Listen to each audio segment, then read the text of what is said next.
ഈ യാത്ര ശരിക്കും അപ്രതീക്ഷിതമാണെന്ന് വേണം പറയാൻ. ഞാനൊരു കണ്ണൂരുകാരി ആയതുകൊണ്ട് ഇത്തിരി സ്വകാര്യ അഹങ്കാരത്തോടെ പറയുന്നു.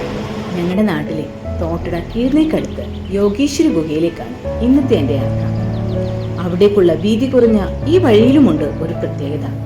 ഒരു പക്ഷേ ഞാനിവിടെ എത്തിയ സമയം അത്രയ്ക്ക് അനുയോജ്യമായിരുന്നില്ല.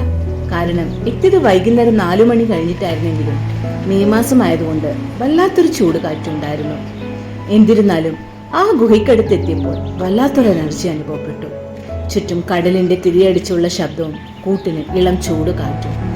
ഈ ഒരു ഗുഹയ്ക്ക് വല്ലാത്തൊരു പ്രത്യേകത എനിക്ക് അനുഭവപ്പെട്ടു. ഏതാണ്ട് 2000-ലേറെ വർഷം പഴക്കമുണ്ട് ഈ ഗുഹയ്ക്ക്. യോഗീശ്വരന്മാർ യാത്രക്കാരെ വന്നിരിക്കാറുള്ള സ്ഥലം. ശാന്തം. എന്നാൽ ഭക്തർക്കാവട്ടെ ജീവിതം തീർന്നു എന്ന് തോന്നുന്ന തരത്തിൽ പ്രതിസന്ധി ഘട്ടങ്ങളിലും ആഗ്രഹ സാഫല്യങ്ങളും ഇവിടെ വന്ന് വിളക്കും ചന്ദനത്തിരിയും കത്തിച്ച് പ്രാർത്ഥിച്ചാൽ ഫലസിദ്ധിയുണ്ടാക്കും. പക്ഷേ ഇത്രയധികം വിളക്ക് ഇവിടെ കണ്ടപ്പോൾ ഇനി ഒരുപാട് സംശയങ്ങൾ ഉണ്ടായി. ആ സംശയ നിവാരണത്തിനുമുണ്ട് ഇവിടെ ഒരു കഥ. അടച്ചുറപ്പില്ലാത്ത ഈ ഗുഹയ്ക്ക് സമീപം ഒരിക്കൽ ആക്രിസാധനങ്ങൾ പെറുക്കാൻ വന്ന സ്ത്രീ വിളക്ക് കണ്ട് അതെടുത്ത് ചാക്കിലിട്ട് നീങ്ങവേ നാഗം പ്രത്യക്ഷപ്പെട്ടു.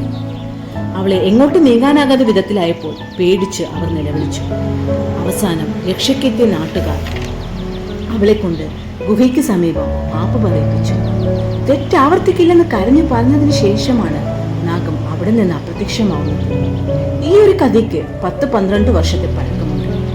എന്നിരുന്നാലും മനുഷ്യർ മനുഷ്യനെ തന്നെ വിശ്വസിക്കാത്ത ഈ കാലഘട്ടത്തിൽ ഒരു വാതിൽ പോലും ഇല്ലാത്ത ഒത്തിരി വിളക്കുകൾ കൂടിയ ഈ ഒരു ഗുഹ, ഇതും നമുക്ക് ഒത്തിരി പ്രതീക്ഷകൾ തരുന്ന ഒരു വിശ്വാസം തന്നെയല്ലേ.